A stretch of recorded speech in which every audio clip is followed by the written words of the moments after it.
Alhamdulillah wassalatu wassalamu ala Rasulillah wa ala alihi wa sahbihi wa mawalah. Wa ashhadu an la ilaha illallah wahdahu la syarikalah wa ashhadu anna Muhammadan abduhu wa rasuluh.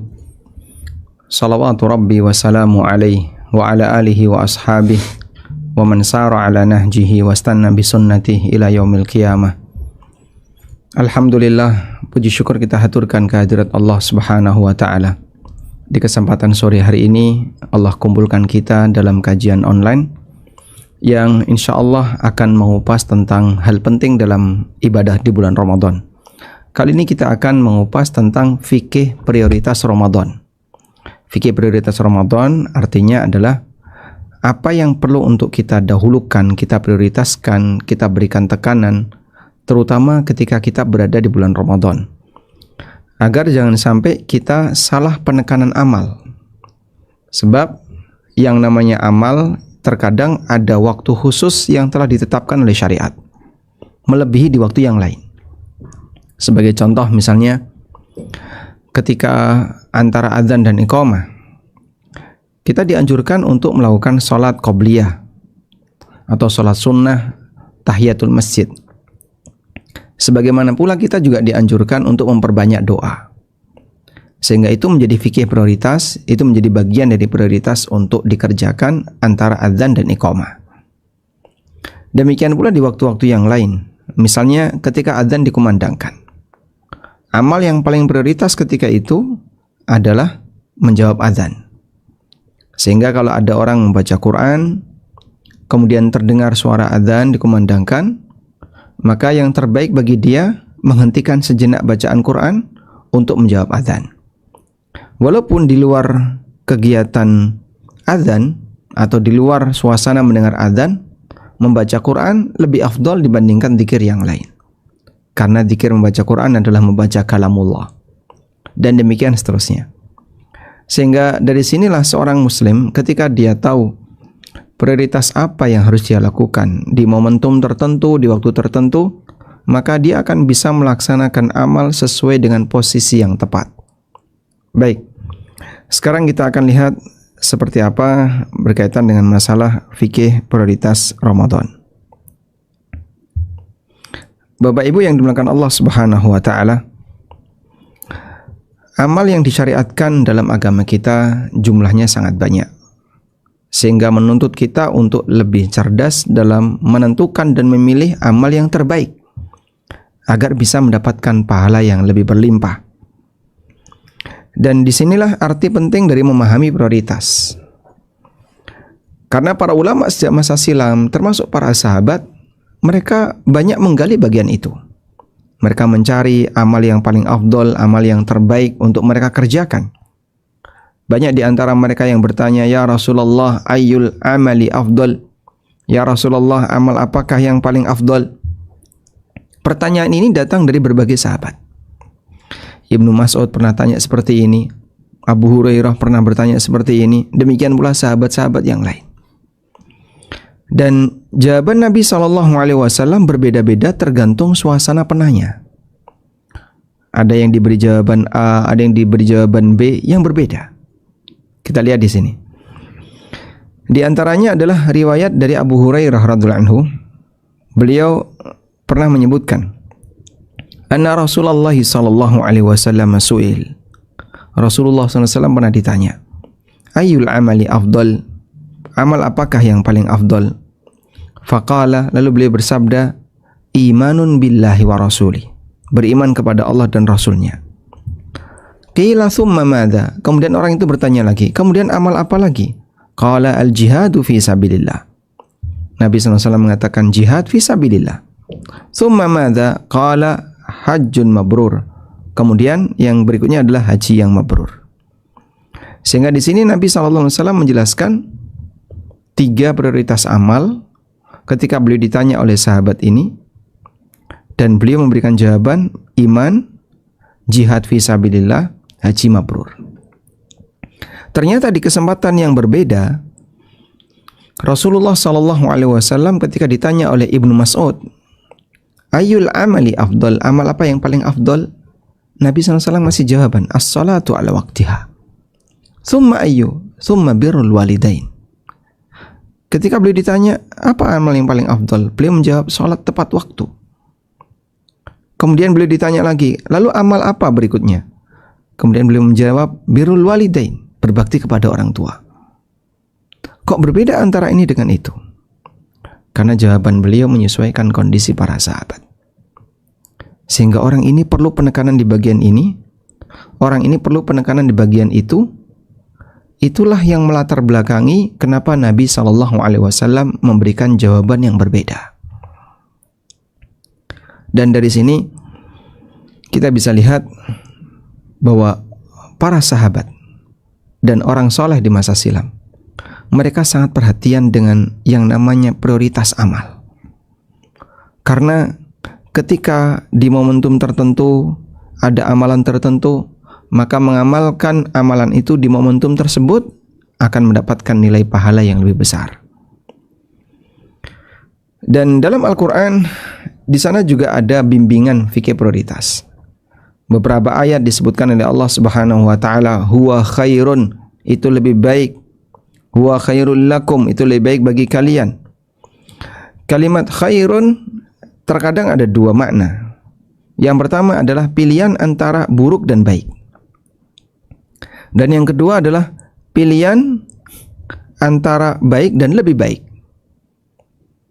Kalau antara buruk dan baik, maka pilihan itu mengajarkan kepada kita, ketika kau milih yang baik, kau akan mendapatkan pahala. Kau dapat sesuatu yang baik. Berbeda dengan memilih yang buruk, karena kau akan mendapatkan hukuman. Sekarang coba kita lihat di sini. Al-Quran mengarahkan agar kita memilih yang lebih mulia daripada yang lebih rendah. Jadi kalau ada dua hal, ini lebih mulia daripada itu, pilihlah yang lebih mulia. Seperti firman Allah Subhanahu wa taala yang menceritakan tentang Bani Israel. Allah berfirman, qala atastabdiluna alladhi huwa adna billadhi huwa khair. Apakah kalian minta ganti makanan yang lebih rendah dibandingkan makanan yang lebih baik? Bani Israel dikasih al-manna was salwa, malah mereka minta kacang, minta apa lagi? Minta bawang bakul, minta adas, dan aneka makanan-makanan yang dulu pernah mereka konsumsi di Mesir. Padahal mereka sudah disediakan oleh Allah al-manna was salwa, burung dan madu. Qala atastabdiluna alladhi huwa adna billadhi huwa khair. Lalu Allah mengatakan, apakah kalian minta diganti sesuatu yang lebih baik dengan sesuatu yang lebih rendah? Nah, ini menunjukkan bahwasanya kalau kau paham prioritas, seharusnya kau nggak seperti itu. Allah kasih kamu seperti ini, malah kau minta yang lain. Qala atastabdiluna alladhi huwa adna billadhi huwa khair. Apakah kau ingin mendapatkan sesuatu yang lebih rendah dengan cara kau serahkan sesuatu yang lebih baik? Dan iman itu terbaik. Karena itu ketika ada orang yang lebih memilih iman, maka dia milih yang terbaik dibandingkan kekufuran.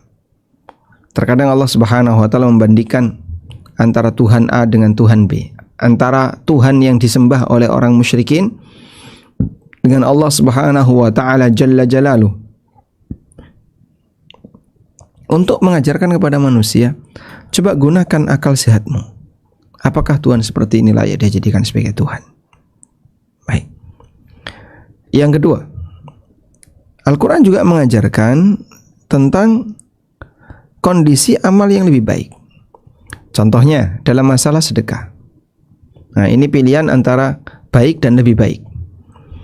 Menyembunyikan amal lebih baik daripada menampakkan. Allah berfirman, in tubdus sadaqati fani'immahi wa in tukhfuha wa tu'tuhal fuqara fahuwa khairul lakum. Kalau kalian tubdus sadaqat, menampakkan sedekah, sehingga kita bersedekah, beramal, terus nama kita ditulis dari si fulan, dari si A, dari si B. Mungkin kalau momentum Ramadan seperti ini cukup banyak ya, sehingga saat kita ikut iuran berbuka puasa, Nama kita dicantumkan di masjid, tanggal sekian Bapak ABC, tanggal sekian Bapak DEF, tanggal sekian Bapak siapa lagi.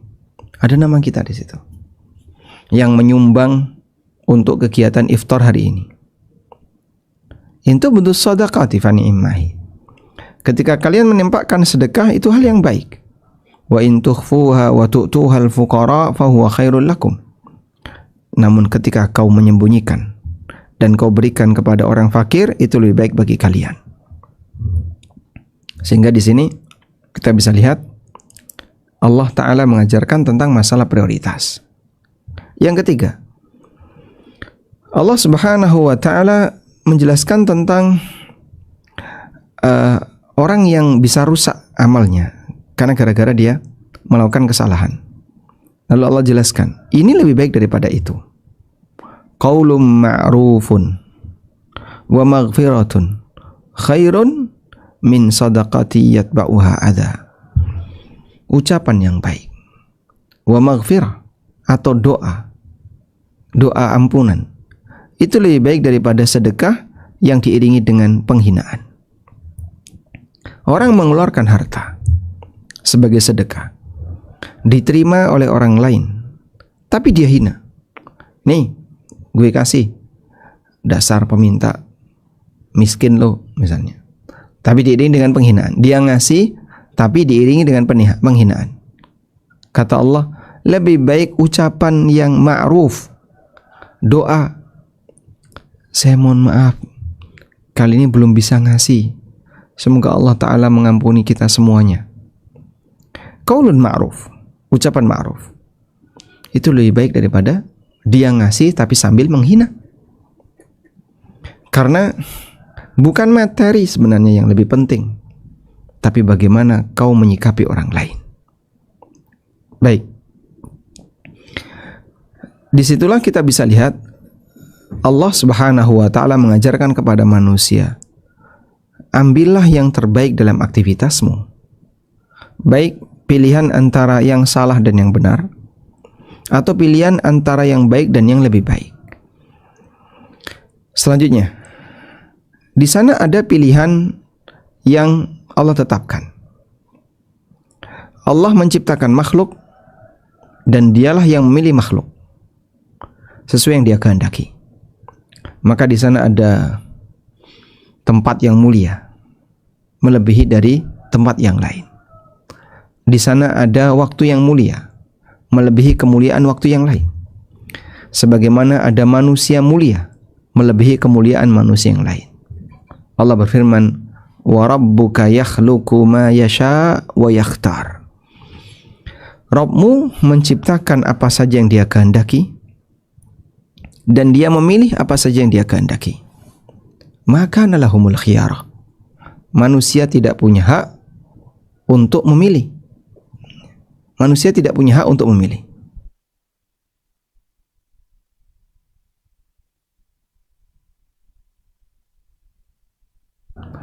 Maka nalahumul khiyarah. Manusia tidak punya hak untuk memilih. Sehingga saat Allah menciptakan A, menciptakan B, menciptakan C, dan Allah memilih ini lebih afdal daripada itu, ini lebih afdal daripada itu, terserah dia, karena dia yang menciptakan. Maka kita nggak boleh protes. Kenapa sih bulan Ramadan kok jadi bulan terbaik misalnya, atau bulan yang digunakan untuk puasa? Kenapa nggak di bulan Muharram? Kenapa nggak di bulan Rabiul Awal? Kita nggak punya hak untuk menentukan itu. Kenapa kok nabinya dari Arab? Kita nggak punya hak untuk menentukan itu. Kenapa kok Allah berfirman Al-Quran pakai bahasa Arab? Terus urusanmu apa? Allah mau milih bahasa A, mau milih bahasa B, ya biar nggak ke Arab-Araban. Ya sudah, mau pakai bahasa apa? Bahasa Jawa atau apa kayak lah. Nanti kalau Allah berfirman pakai bahasa Jawa, orang akan komentar, kok kejawa-jawaan, kok kejawen. Terus mau bahasa apa? Ya udah ganti aja bahasa NKRI Indonesia. Kok ke timur-timuran? Kok ke Indonesia-Indonesiaan? Gak akan ada orang berhenti untuk komentar. Maka nuruti komentar manusia karena logika nakal yang mereka punya, itu yang akan menyebabkan seseorang jadi protes dengan apa yang Allah tetapkan. Qatadah mengatakan, beliau sebagai salah seorang ulama tabi'in ahli tafsir, dan ini dikutip dalam tafsir Ibnu Katsir. Inna Allah astafa safaya min khalqihi. Allah memilih makhluk pilihannya. Istafa minal malaikati rusulan. Allah memilih malaikat sebagai rasul, utusan. Wa minan nasi rusulan, dan Allah memilih manusia sebagai rasul, utusan. Wastafa minal kalami dzikrahu, dan Allah memilih kalam terbaik adalah firman-Nya, yaitu Al-Qur'an. Wastafa minal ardi al-masajid, Allah memilih bumi terbaik adalah masjid. Wastafa minasy-syuhur Ramadan, Allah memilih bulan terbaik adalah Ramadan. Wal ashhur al-hurum, dan bulan-bulan haram. Wastafa minal ayyam, dan Allah memilih hari terbaik Yaumul Jum'ah. Allah pilih Yaumul Jum'ah, hari Jumat. Wastafa minal layali Lailatul Qadar, dan Allah memilih malam terbaik adalah Lailatul Qadar. Fa'azzimu ma'azzamallah, yang sudah Allah pilih itu Allah berikan kemuliaan, maka kita sebagai hamba muliakanlah apa yang Allah muliakan, agungkan apa yang Allah agungkan, sehingga kita memuliakan semua yang dimuliakan oleh Allah.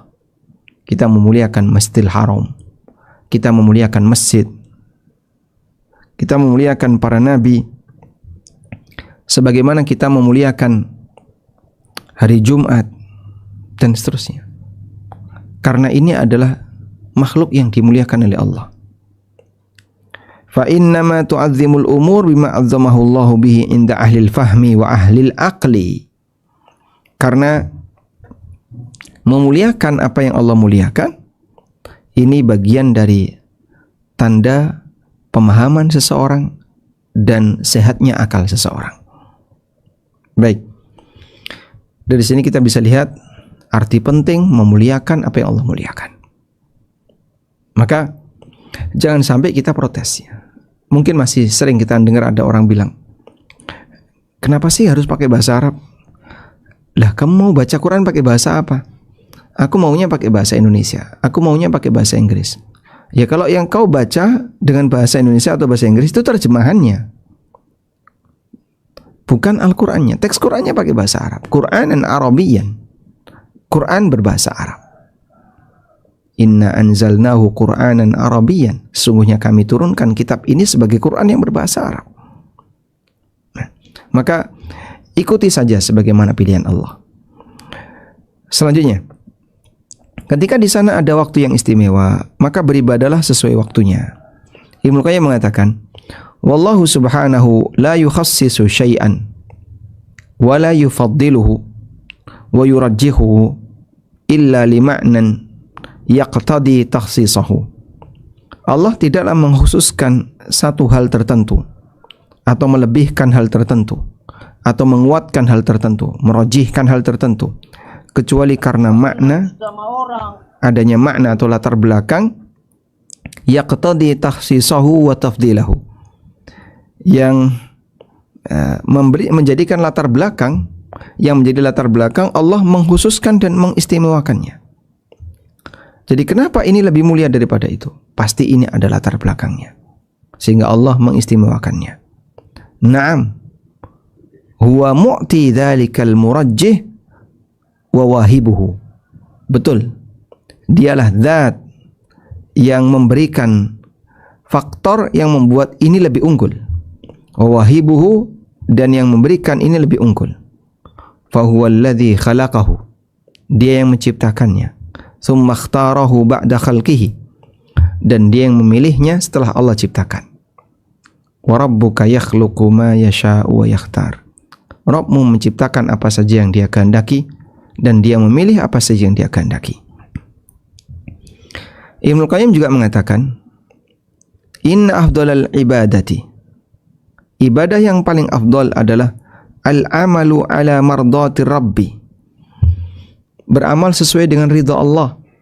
fi kulli waqtin bima huwa muqtadi dzalikal waqti. Di setiap waktu sesuai dengan kondisi waktu tersebut. Sehingga saat ini waktu yang paling afdol apa? Antara misalnya pagi dan sore, itu paling afdol ngapain, Pak? Berzikir. Karena berzikir itu bukratan wa asyiyah. Kita diperintahkan untuk berzikir setiap pagi dan sore. Wa wadhifatuhu, dan mengerjakan tugas sesuai dengan waktunya. Fa afdalul ibadati fi waqtil jihad. Sehingga ibadah yang paling afdal ketika jihad adalah jihad. Wa in ala ila tarkil awrad. Meskipun ketika jihad itu menyebabkan orang jadi meninggalkan baca Quran, meninggalkan wirid, karena dia harus jihad. Min salatil laili wa siyamin nahar, atau meninggalkan qiyamul lail karena dia harus istirahat, atau puasa di siang hari agar dia bisa lebih kuat. Di momentum tertentu mungkin itu akan berbeda. Nah, dari sinilah kita bisa lihat bahwa para ulama menjelaskan beribadah itu ya seharusnya sesuai waktunya. Beribadah itu sesuai waktunya. Baik. Nah, sekarang kita langsung masuk nih ke prioritas Ramadan. Amal apa yang sebaiknya kita tekankan ketika bulan Ramadan? Bicara prioritas Ramadan, tentu sudah levelnya lebih dibandingkan hanya sebatas menjaga keselamatan Ramadan. Kalau menjaga keselamatan Ramadan itu berprinsip gimana agar Ramadan kita tidak sia-sia, tidak rusak disebabkan karena dosa dan maksiat. Ini lebih dari itu. Dia sudah berhasil misalnya untuk menjaga diri dari aneka perbuatan maksiat. Nah, selanjutnya amal apa yang perlu ditekankan? Yang pertama adalah puasa, jelas, karena ini amal wajib di bulan Ramadan. Dan puasa wajib yang menjadi rukun Islam hanya satu, Ramadan. Puasa Ramadan. Karena puasa wajib itu beragam. Puasa wajib ada puasa nazar. Puasa wajib juga ada bentuknya puasa karena kafaroh, sumpah, atau kafaroh dihar. Puasa wajib juga bisa bentuknya puasa karena kafaroh pelanggaran hajiyah, pelanggaran ihram. Faman lam yajid fasiyamu thalathati ayyamin fil hajji wa sab'atin idza raja'tum tilka asyaratun kamilah. Siapa yang dia tidak menjumpai budak atau tidak menjumpai hewan yang bisa disembelih, maka dia berpuasa 3 hari di musim haji dan 7 hari ketika dia pulang. Nah, puasa-puasa ini yang hukumnya wajib, namun yang menjadi rukun Islam hanya satu, yaitu puasa Ramadan. Sebagaimana disebutkan dalam hadis riwayat Bukhari dari Ibnu Umar radhiyallahu anhu, beliau bercerita bahwa Rasulullah sallallahu alaihi wasallam bersabda, "Bunyal Islamu ala khamsin." Islam dibangun di atas 5 tiang.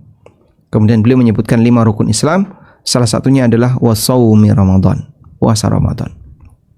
Hadis riwayat Bukhari. Dan keutamaan puasa Ramadan banyak sekali. Jadi berbicara tentang masalah keutamaan, di situ ada keutamaan puasa sendiri. Bebas mau puasa kapanpun. Misalnya orang yang berpuasa itu bau mulutnya lebih wangi daripada minyak kasturi. Itu keutamaan puasa secara umum. Kemudian orang yang puasa doanya mustajab. Itu keutamaan puasa secara umum. Tapi ada keutamaan Ramadan. Dan ketika digabung berarti keutamaan puasa Ramadan. Satu hadis, mudah-mudahan jadi motivasi. Dari Abu Hurairah radhiyallahu anhu, Rasulullah sallallahu alaihi wasallam bersabda, "Man shama Ramadhana imanan wahtisaba." Siapa yang puasa Ramadan karena iman dan ihtisab.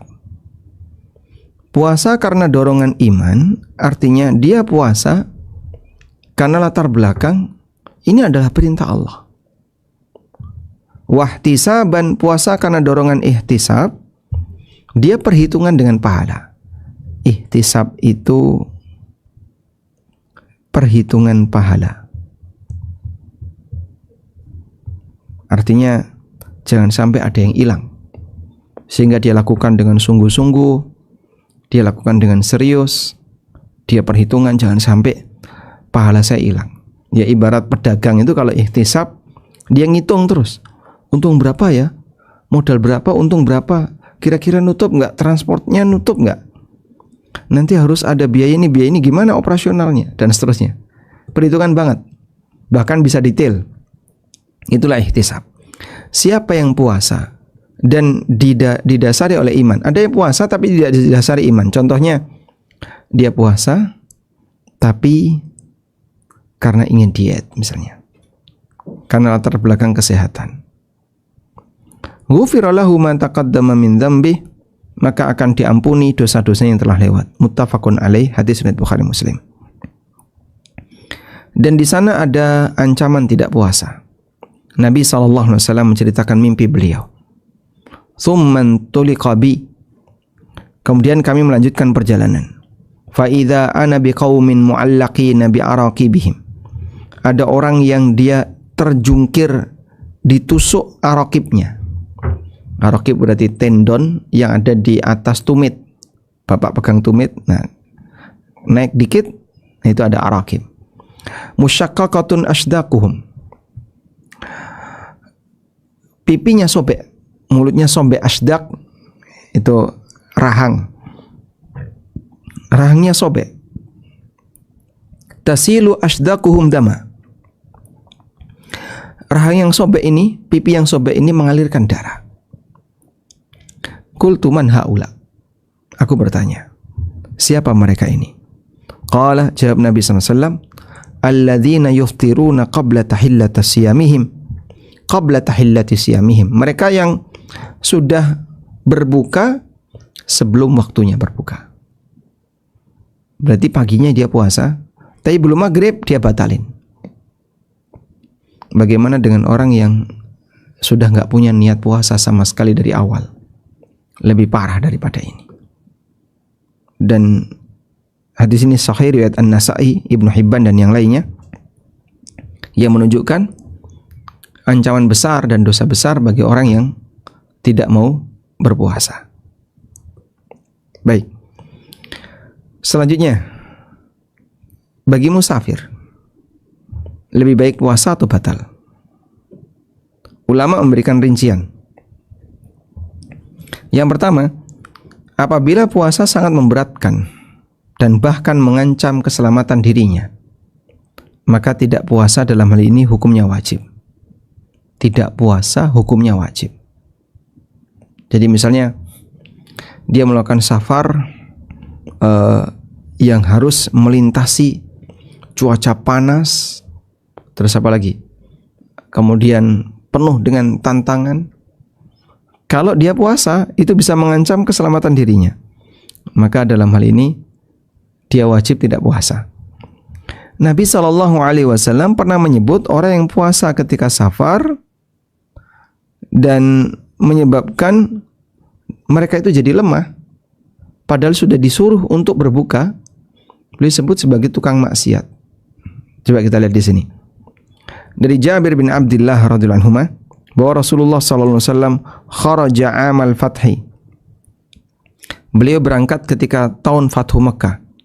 Beliau berangkat menuju Mekah di bulan Ramadan. Fasama hatta balagha qura' al-ghamim. Lalu beliau berpuasa sampai tiba di Qura' al-Ghamim. Qura' al-Ghamim, sebuah tempat. Fasama an-nas. Lalu masyarakat juga ikut puasa. Thumma da'a biqadahin min ma'in farafa'ahu hatta nadhara an-nasu ilaihi. Kemudian Nabi SAW minta, sampai di Qura' al-Ghamim, beliau minta, bawakan saya segelas air. Terus diberikan kepada Nabi SAW. Lalu beliau angkat, ditunjukkan kepada masyarakat, kepada para sahabat. Jumlahnya banyak ketika itu yang ikut untuk Fathu Makkah. Terus beliau minum. Thumma syariba. Kemudian beliau minum. Faqila lahu ba'da dzalika. Beliau minta kepada yang lain agar semuanya berbuka. Karena sebentar lagi kita akan ketemu dengan musuh. Butuh kekuatan. Lalu dilaporkan kepada beliau, inna ba'dun nasi qad shama. Sebagian rombongan mereka telah puasa dan tidak mau dibatalkan. Faqala, kemudian Nabi SAW mengatakan, ulaikal usat, ulaikal usat. Mereka durhaka, mereka durhaka. Rawahu Muslim, hadis riwayat Muslim. Puasa disebut durhaka karena menyalahi aturan. Sehingga diperintahkan enggak puasa, ya enggak puasa. Maka ibadah tapi menyalahi aturan lebih dekat kepada dosa. Disebut Nabi SAW al-usat, orang yang durhaka. Contohnya apa? Misalnya puasa di hari larangan, Idul Fitri, Idul Adha, hari tasyrik. Udah diberitahu nggak boleh puasa, tetap puasa. Ulaikal usat, mereka maksiat. Kita juga tahu Pak, kalau seperti itu nggak boleh. Baik. Bagi yang tidak punya kebiasaan puasa sunnah, kalau sudah masuk pertengahan Sya'ban, Nabi SAW mengatakan, idzan tasafa Sya'ban fala tasumu. Kalau sudah masuk pertengahan Sya'ban, jangan puasa. Ada orang yang jarang berpuasa, tiba-tiba menjelang Ramadan, loh kok malah puasa? Pemanasan. Ulaikal usat. Yang kayak gini tidak boleh. Dilarang oleh Rasulullah SAW. Wanita puasa sunnah, sementara suaminya ada di rumah dan dia nggak izin suaminya. Itu juga termasuk bermasalah. Selanjutnya, kondisi yang kedua. Apabila puasa memberatkan sehingga mengganggu aktivitasnya meskipun tidak sampai mengancam dirinya, maka tidak puasa lebih afdol. Kenapa lebih afdol? Karena dengan tidak puasa, dia tidak ngerepoti orang lain. Dia nanti bisa lebih bertahan beraktivitas. Jabir radhiyallahu anhu juga bercerita, karena Rasulullah SAW fi safarin. Rasulullah SAW pernah melakukan safar. Fara'a zihaman wa rajulan qad dzulilla alaihi. Tiba-tiba beliau melihat ada sekelompok orang berkerumun, dan di tengah orang itu berkerumun muter gini. Di tengah orang yang berkerumun itu ada seseorang yang dzulilla alaihi, yang dipayungi. Jadi mungkin ada sahabat yang naruh kain di atasnya sehingga dia dipayungi. Faqala, kemudian Nabi SAW bertanya, "Mahada? Ada apa ini?" Faqalu, mereka mengatakan, "Shaimun." Ini ada orang puasa, kepanasan. Lalu teman-temannya yang lain nutupi biar enggak kepanasan. Faqala, kemudian Nabi SAW mengatakan, "Laisa minal bir as-saumu fis safar." Bukan termasuk hal yang baik ketika seseorang puasa ketika safar. Hadis riwayat Bukhari. Nah, yang tahu prioritas seperti ini penting. Sehingga ini sebaiknya puasa, ini sebaiknya tidak puasa. Itulah makna seseorang tahu prioritas. Selanjutnya, jika puasa dan tidak puasa sama saja, dalam arti tidak memberikan pengaruh yang serius bagi fisiknya, maka berpuasa lebih afdol. Seperti Anda mudik misalnya dengan kendaraan yang serba AC, dan Anda tidak keberatan untuk melakukan puasa dalam suasana kendaraan yang serba ber-AC, maka dalam hal ini puasa lebih afdol. Apa alasannya? Kok bisa disebut puasa lebih afdol padahal kan musafir? Misalnya teman-teman yang dari area luar kota, luar pulau, kemudian pulang mudik, dan suasananya nggak begitu berat untuk dipakai puasa, maka puasa lebih afdol. Alasannya, satu, menjalankan ibadah tepat waktu lebih afdol daripada ibadah qadha. Dan ketika Anda puasa Ramadan tepat waktu, lebih afdol daripada nanti qadha di luar Ramadan, jika masih memungkinkan untuk berpuasa. Yang kedua, bulan Ramadan adalah bulan pilihan, bulan paling istimewa untuk berpuasa tanpa ada tandingannya. Maka puasa di bulan Ramadan itu terbaik. Yang ketiga, dulu saat puasa belum diwajibkan, Allah menganjurkan untuk berpuasa. Sebelum puasa diwajibkan, orang masih punya pilihan. Puasa boleh, enggak puasa boleh, tapi yang enggak puasa harus ngasih makan. Allah berfirman, wa 'alal ladzina yutiqunahu fidyatun ta'amu miskin. Bagi orang yang berat menjalankannya, maka dia harus membayar fidyah ta'amu miskin, berupa makanan yang diberikan kepada orang miskin. Faman tatawwa khairan fahuwa khairul lah. Barang siapa yang dengan kerelaan hati mengerjakan kebaikan, maka itu lebih baik baginya. Wa antasumu khairul lakum, dan berpuasa lebih baik bagi kalian. Enggak puasa boleh, tapi berpuasa lebih baik. Nah, ini berlaku umum. Kalau dulu pilihannya adalah semuanya bebas milih, puasa boleh, tidak puasa boleh. Sekarang kita tarik ke belakang, semua wajib puasa. Cuman bagi musafir, dia punya dua pilihan. Musafir boleh puasa, boleh tidak puasa. Menurut pendapat jamaahir ulama yang berbeda dalam ini Zahiriyah. Kalau menurut Zahiriyah, musafir gak boleh puasa karena harus qadha. Baik. Nah, di posisi ini mana yang terbaik kalau dia bisa puasa dan boleh tidak berpuasa? Yang terbaik adalah berpuasa, karena dia menjalankan ibadah tepat waktu. Yang kedua, bulan Ramadan itu bulan yang istimewa. Yang ketiga, Allah mengatakan wa antasumu khairul lakum. Berpuasa itu lebih baik bagi kalian. Dan dulu Nabi SAW terkadang puasa saat safar. Nah, sekarang kita akan beralih ke qiyam Ramadan. Dari Abu Hurairah radhiyallahu anhu, Rasulullah sallallahu alaihi wasallam bersabda, "Man qama Ramadhana imanan wa ihtisaban, ghufira lahu ma taqaddama min dhanbi." Siapa yang melakukan qiyam Ramadan diiringi dengan iman dan ihtisab, dosa-dosanya yang telah lalu diampuni. Sama seperti shauma tadi. Sehingga di sini kata Ibnu Rajab ada dua jihad ketika Ramadan. I'lam annal mu'mina yajtami'u lahu fi syahri Ramadan jihadan. Ketahuilah bahwasanya seorang mukmin terkumpul di bulan Ramadan itu dua jihad. Li nafsihi, jihad terhadap dirinya, melawan hawa nafsunya. Pertama adalah jihadun bin nahar ala siyam, jihad di waktu siang, itulah puasa.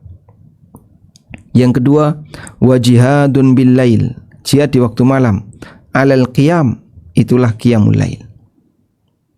Jihad di waktu siang dengan jihad di waktu siang dengan siam, jihad di waktu malam dengan qiyam.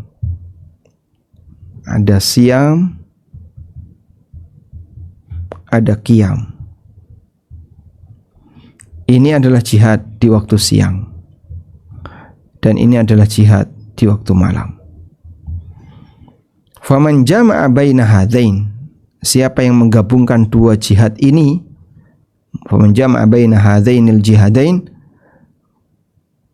wa waffa bi huquqihima, dan dia menggabungkan kewajiban keduanya, wa sabara alaihima, dan bersabar terhadap keduanya, wuffiya ajruhu bighairi hisab, maka pahalanya akan dipenuhi tanpa hitungan, akan diberi pahala besar. Baik. Dan ini hanya di bulan Ramadan, selama 1 bulan.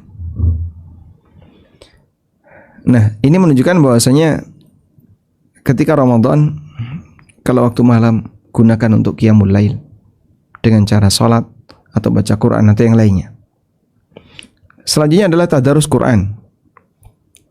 Allah Subhanahu wa taala menegaskan bulan Ramadan, syahrul Ramadan alladzi unzila fihi al-Quran. Bulan yang di mana Quran diturunkan. Hudal linnas wa bayyinatin minal huda wal furqan. Ibnu Abbas menceritakan, kana Rasulullah sallallahu alaihi wasallam ajwadan nas. Wa kana ajwadu ma yakunu fi Ramadan. Rasulullah SAW adalah orang yang paling dermawan. Wa kana ajwada ma yakunu fi Ramadan, ketika Ramadan lebih dermawan lagi. Hina yalqahu Jibril, ketika beliau didatangi oleh Jibril. ketika beliau didatangi Jibril, wa kana Jibrilu yalqahu fi kulli lailatin min Ramadan, dan Jibril datang setiap malam Ramadan, fayudarisuhul Quran, lalu mengajarkan Al-Quran kepada Nabi SAW. Tadarus, yudarisuhu, tadarus. Nabi SAW membaca, didengarin sama Jibril. Artinya setiap malam seperti itu, sehingga Jibril menyimak hafalan, mengecek hafalan Nabi SAW. Dan ini menunjukkan bagaimana penjagaan yang diberikan oleh Allah Ta'ala. Hadis sahih riwayat Bukhari. Ibnu Rajab mengatakan, wa fi hadithi Ibni Abbasin, dalam hadis Ibnu Abbas di atas, annal mudarasa bainahu wa baina Jibril, di mana Nabi SAW tadarus Al-Quran antara beliau dengan Jibril. Kana laylan, dilakukan di waktu malam. Yadullu ala istihbabil ikthar minat tilawah, menunjukkan anjuran untuk memperbanyak baca Quran fi Ramadan, ketika Ramadan, laylan, terutama di waktu malam. Fa innal layla tanqati'u fihi syawagil, karena kalau waktu malam kesibukan orang itu berkurang. Wa tajtami'u fihi al-himam wa yatawata'u fihi al-qalbu wal lisan ala tadabbur, dan semangat orang itu lebih fokus, diiringi dengan kekuatan batin dan lisan untuk lebih bisa tadabbur di waktu malam. Kegelapan itu bagi mereka yang suka tadabbur, suka merenung, itu adalah waktu yang paling nyaman. Imam Syafi'i rahimahullah, beliau punya kebiasaan unik. Kalau beliau bangun ngelilir, ya, terjaga di waktu malam, maka beliau minta pembantunya nyalain lampu, terus beliau nulis. Setelah ngantuk, tidur lagi. Tiba-tiba teringat pelajaran tertentu, beliau bangun, terus beliau nulis. Beliau minta setiap kali mau nulis, minta agar lampunya dinyalakan. Sehingga berkali-kali seperti itu, sampai orang di rumah itu penasaran, dan beliau mengatakan, kenapa kok lampunya nggak dinyalain terus? Lalu beliau mengatakan, Imam Syafi'i rahimahullah mengatakan, inna zulmatal lail jala'un lil qalbi, gelapnya malam itu adalah terangnya hati. Sehingga di balik gelapnya malam, seseorang akan bisa lebih merenung dengan maksimal. Ya, kadang kita saja yang dalam situasi terang, kita baca sambil merem-merem. Merem bukan karena ngantuk, tapi merem karena merenungkan, itu sambil merem. Nah, kurang lebih seperti itu. Maka waktu malam, waktu yang paling tepat untuk tadabbur bagi yang hafal, ya. Wa kana Qatadah radhiyallahu anhu yudarrisul Qur'ana fi syahri Ramadan. Qatadah kalau sudah masuk Ramadan, beliau fokus Quran. Wa kana Az-Zuhri idza dakhala Ramadan. Zuhri mengatakan, kalau sudah masuk Ramadan, fa innama huwa tilawatul Qur'ani wa it'amut ta'am. Ramadan itu adalah bulan tilawah dan bulan ngasih sedekah.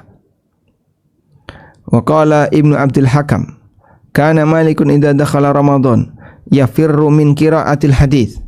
Imam Malik kalau sudah masuk Ramadan, beliau tinggalkan majlis membacakan hadis. Wa mujalasatu ahlil ilmi, dan beliau tinggalkan gabung bersama ulama. Wa aqbala ala tilawatil Qur'ani minal mushaf, dan beliau fokus membaca Al-Quran dari mushaf. Masya Allah. Dan itu di zaman beliau pakai mushaf. Wa qala Abdul Razak mengatakan, kana Sufyan Ats-Tsauri idza dakhala Ramadan, kalau memasuki Ramadan, taraka jami'al ibadah, beliau tinggalkan semua ibadah-ibadah sunnah yang lain, wa aqbala ala qiraatil Quran, fokus baca Quran. Sehingga ketika Ramadan seharusnya tidak lebih banyak kajian. Kenapa, Pak? Fokus baca Quran. Jadi yang tepat gimana? ya bisa jadi kajiannya harus libur. Nah, namun berhubung karena jamaahnya juga nggak baca Quran, maka kajian tetap diselenggarakan. Wallahu a'lam. Baik, mungkin itu yang bisa kita sampaikan. Semoga bermanfaat. Wassallallahu ala nabiyyina Muhammadin wa ala alihi wa sahbihi wasallam.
Silakan Bang, mungkin Bang Ajis mau. Oh, suara dari sana nggak keluar.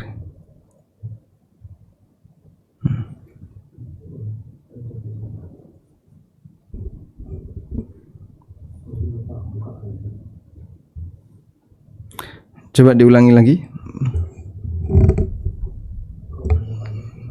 Ada Pak Aziz. Tapi suara Pak Aziz nggak keluar.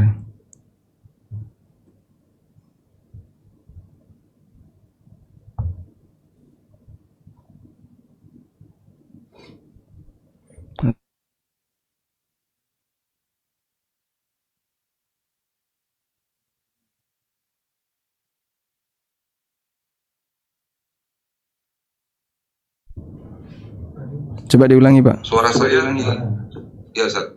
Sekarang gimana Ustaz? Bisa terdengar ya? Ya terdengar Pak. Ya Ustaz. Tadarus Al-Quran, apakah seorang karyawan yang sedang aktif jam kerja diperbolehkan membaca Al-Quran di sela-sela load pekerjaan yang tidak banyak? Demikian Ustaz. Alhamdulillah wassalatu wassalamu ala Rasulillah.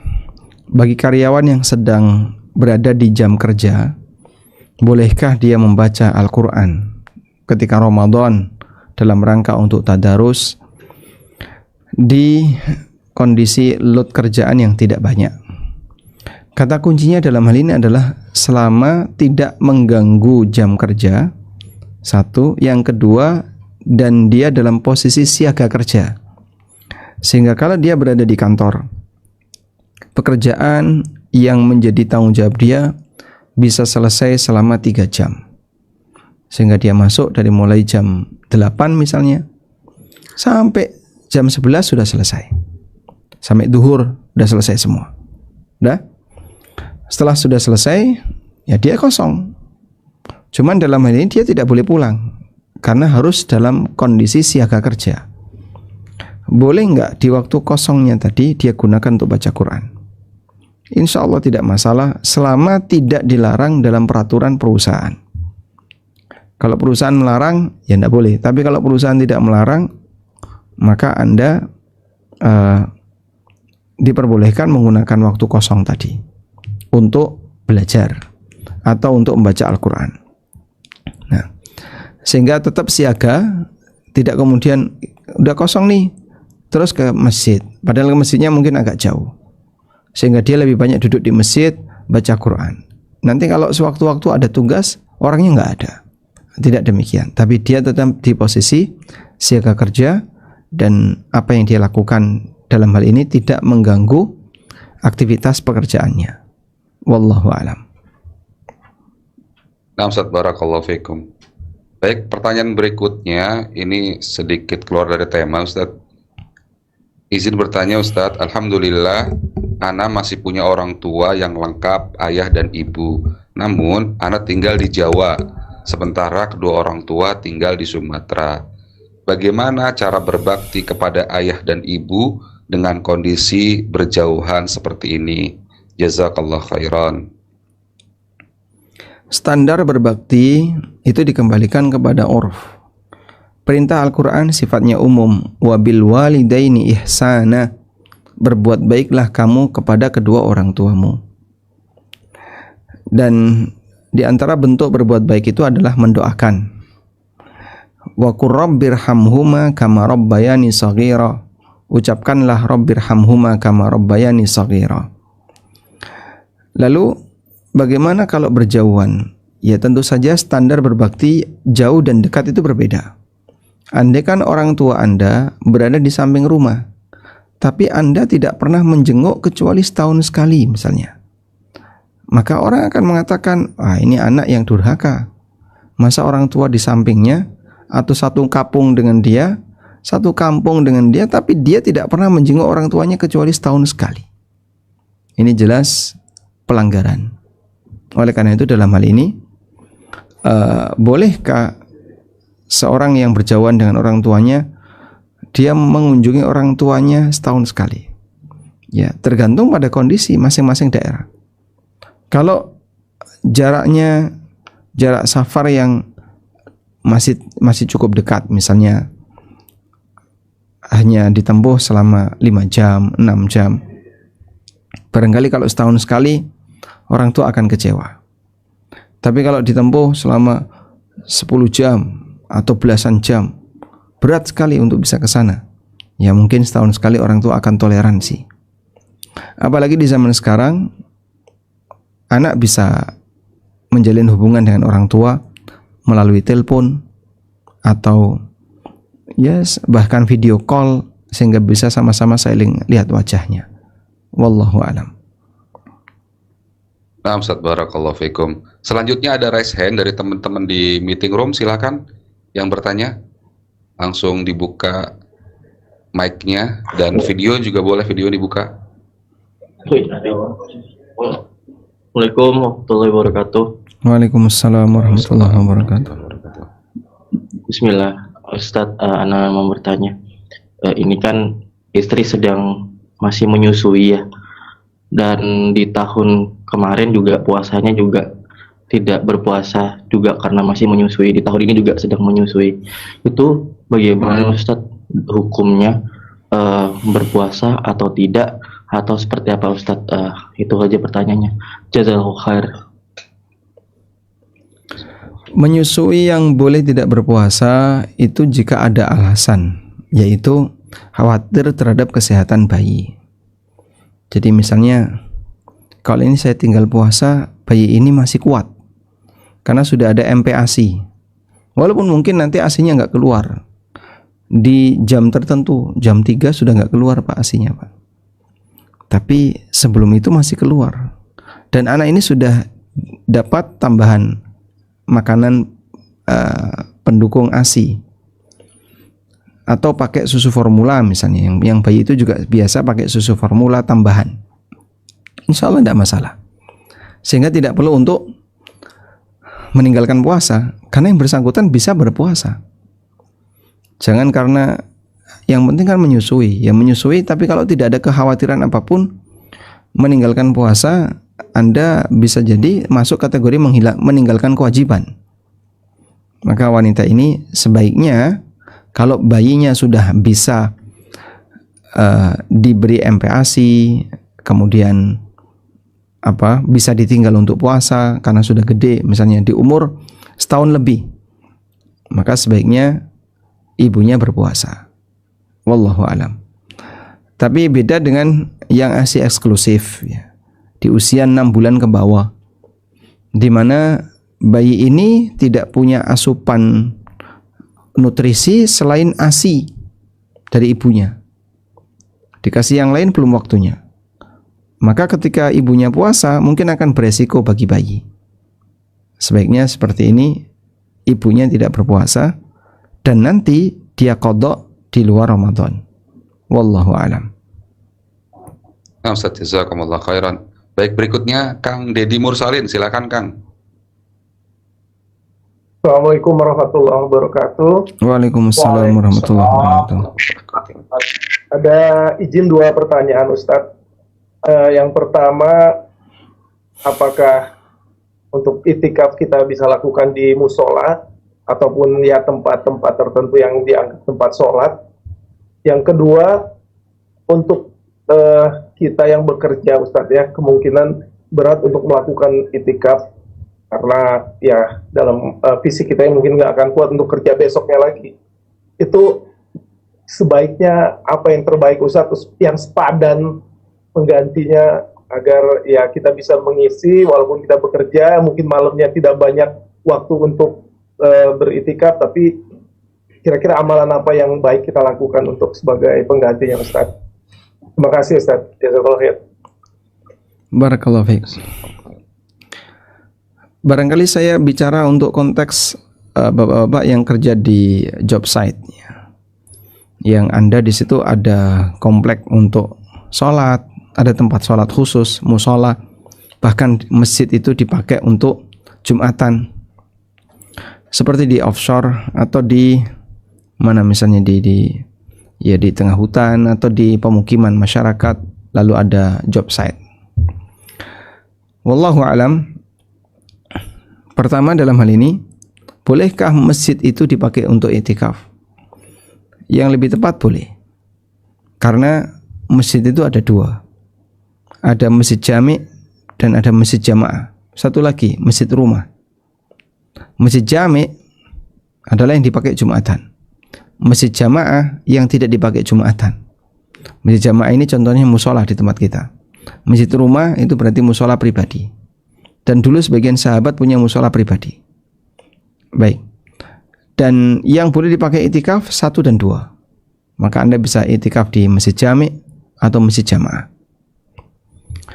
Berikutnya, sebagai pekerja nggak bisa itikaf.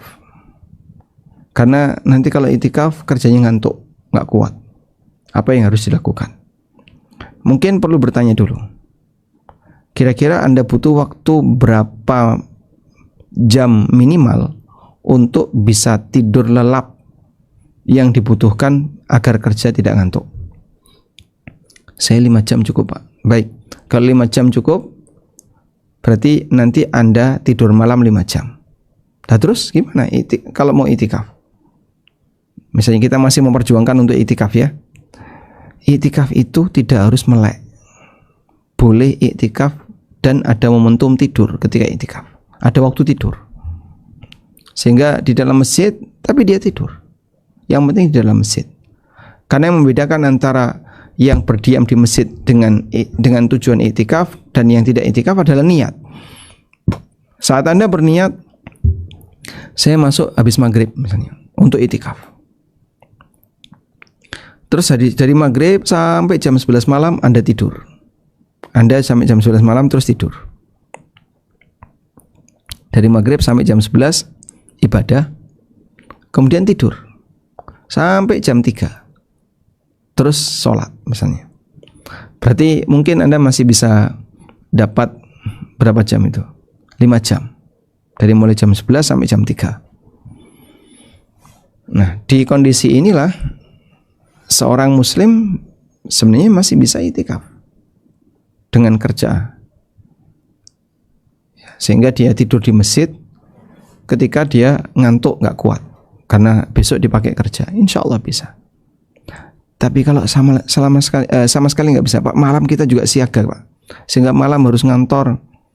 Oh kalau begitu berarti Anda nggak bisa itikaf. Amal apa yang bisa menggantikan?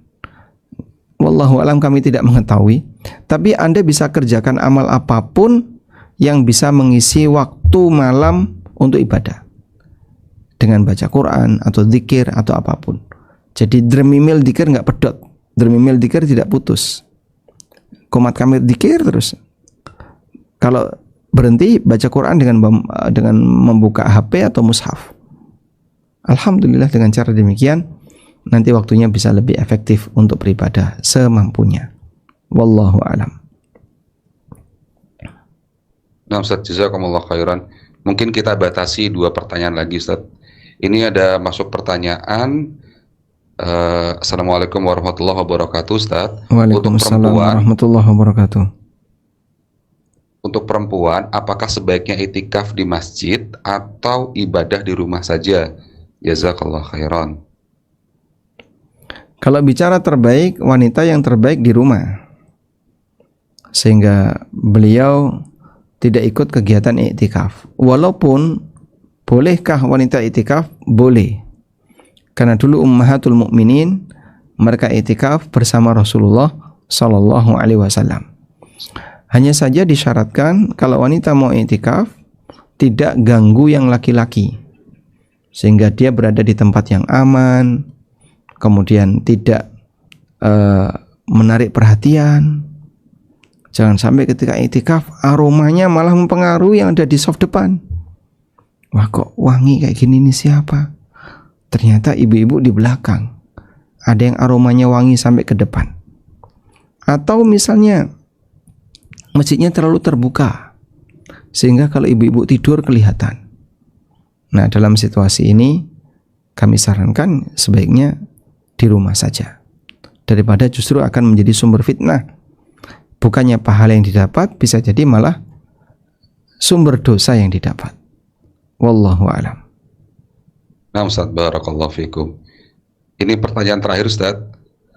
Izin bertanya, saya ini sudah lama sekali tidak membaca Al-Quran. Masya Allah. Kira-kira sudah 20 tahun lebih saya tidak membaca Al-Quran. Masya Allah. Dalam 1 bulan terakhir kembali memulai niat membaca Al-Quran, dan walhamdulillah sepekan terakhir sudah mampu membaca 2-3 juz per hari. Insya Allah 10 juz lagi menuju khatam sebelum Ramadan. Pertanyaannya, bagaimana cara mengatasi tenggorokan kering ketika membaca Al-Quran di masa puasa? Untuk sekarang setiap 5 lembar Al-Quran butuh 1 buah kurma. Matur nuwun Ustadz. Wassalamualaikum warahmatullahi wabarakatuh. Waalaikumsalam warahmatullahi wabarakatuh. Di surat Al-Furqan ayat 30 Allah menceritakan, wa qala ar-rasulu ya rabbi inna qaumi ittakhadhu hadzal qur'ana mahjura. Rasul mengatakan, wahai Rabbku, sesungguhnya kaumku telah menjadikan Al-Quran ini sebagai kitab yang diboikot. Bagaimana bentuk memboikot Quran? Ketika orang tidak mau membacanya, tidak mau mempelajarinya, bahkan sampai ukuran tahunan tadi. Dan ini hal yang diadukan kepada Rasulullah SAW kepada Allah. Rasulullah SAW mengadukan kepada Allah tentang keberadaan umatnya yang seperti itu. Berarti kalau kita termasuk seperti itu, maka kita termasuk di antara yang diadukan oleh Rasulullah SAW. Terus gimana Pak? Kan sudah terlanjur. Sudah terlanjur gimana? Ya itu kan kejadian dulu. Sekarang perbanyak mohon ampun kepada Allah atas tindakan kesalahan yang kita lakukan. Dan berikutnya berkomitmen untuk dekat dengan Quran sebisanya. Nah, alhamdulillah begitu berusaha untuk mendekat, sekarang sudah hampir mau khatam dengan keseriusan. Terus gimana kalau misalnya sedang puasa pengen banyak baca Quran? Biasanya tiap 5 lembar minum atau 1 kurma. Kalau puasa kan tidak mungkin. Tawakkal 'ala Allah, tetap baca walaupun Anda puasa. Bagaimana kalau ada ludah yang tertelan? Tidak masalah. Karena menelan ludah tidak termasuk membatalkan puasa, kecuali kalau ludahnya dikumpulin jadi banyak terus ditelan. Biar nggak haus. Nah, itu tidak boleh. Karena itu masuk kategori sengaja mengumpulkan air ludah untuk ditelan. Tapi kalau ludah tertelan karena proses kita mengucapkan, proses kita bicara, membaca, terus kita telan, insya Allah tidak masalah. Wallahu alam. Ya hanya itu, dan insya Allah tidak sampai kehilangan kekuatan untuk bersuara, karena sejatinya yang kita lakukan masih sangat terbatas, masih pendek waktunya. Berapa sih? 2 jam. ada yang sampai 10 jam gak berhenti. Dan dia bisa bersuara 10 jam. Nah, nanti juga disiasati dengan menghemat suaranya, jangan terlalu keras. Pelan-pelan saja. Yang penting didengar sendiri cukup. Wallahu alam, demikian. Baik, cukup. Nah, Ustaz, baik Ustaz, sebelum kita selesaikan Ustaz, barangkali ada nasihat Ustaz untuk kita sebelum kita akhiri pertemuan kita Ustaz. Baik, kita tidak tahu apakah nanti kita bisa berjumpa Ramadan dengan ataukah tidak. Dan kita juga tidak tahu apakah nanti kita bisa berhasil dalam menjalankan ibadah Ramadan ataukah tidak. Maka tanamkan tawakal kepada Allah untuk sesuatu yang belum pasti. Karena ketika kita berhadapan dengan yang tidak jelas, maka kita berusaha untuk tawakal kepada Allah Subhanahu wa taala. Mencari keberhasilan di akhirat lebih tidak jelas. Manusia nggak bisa memastikan daripada mencari keberhasilan di dunia yang kelihatan. Kalau kita kerja mencari dunia saja, kita butuh tawakal, maka kita beramal mencari akhirat, kita juga butuh tawakal. Sehingga tetap berusaha keras untuk beramal sebisanya dan diiringi dengan tawakal kepada Allah. Dan kalau orang bertawakal, maka dia tidak akan ujub ketika beramal. Demikian, wa sallallahu ala nabiyyina Muhammadin wa ala alihi wa sahbihi wa sallam. Wa akhiru da'wana anil hamdulillahi rabbil alamin. Wassalamualaikum warahmatullahi wabarakatuh. Waalaikumsalam warahmatullahi wabarakatuh.